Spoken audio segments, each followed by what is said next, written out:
இது துலாம் ராசி சித்திரை நட்சத்திரத்துக்கான 2026 குரு வக்ர நிவர்த்தி பலன்களோட ஒரு சுருக்கமான பார்வை.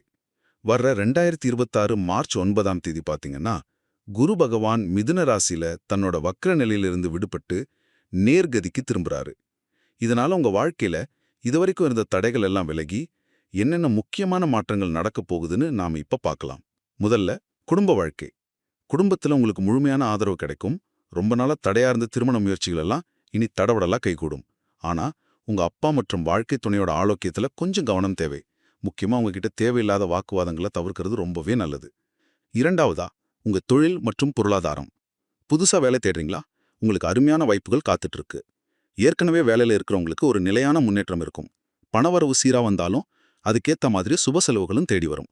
அதனால இப்போதைக்கு தொழில பெரிய அளவுல முதலீடு செய்யறதை தவிர்க்கிறது தாங்க உங்களுக்கு ரொம்ப பாதுகாப்பானது. இறுதியா, ஆரோக்கியம் மற்றும் பிற விஷயங்களை பார்த்துடலாம். வயிறு, செரிமானம் அப்புறம் கண் சம்பந்தப்பட்ட பிரச்சனைகள் வராம கொஞ்சம் கூடுதல் அக்கறை எடுத்துக்கோங்க. மாணவர்களுக்கு படிப்புல ஆர்வம் கூடி சிறப்பான முடிவுகள் கிடைக்கும். குழந்தைங்கள்கிட்ட நீங்க கொஞ்சம் அதிக பொறுமையா நடந்துக்கணும்.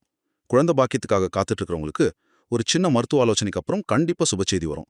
மொத்தத்துல இந்த காலகட்டம் உங்களுக்கு சின்ன சின்ன சவால்களை கொடுத்தாலும் கொஞ்சம் பொறுமையாவும் விழிப்புணர்வும் செயன்பட்டா கண்டிப்பா ஒரு பிரம்மாண்டமான முன்னேற்றத்தை நீங்க பார்க்கலாம்.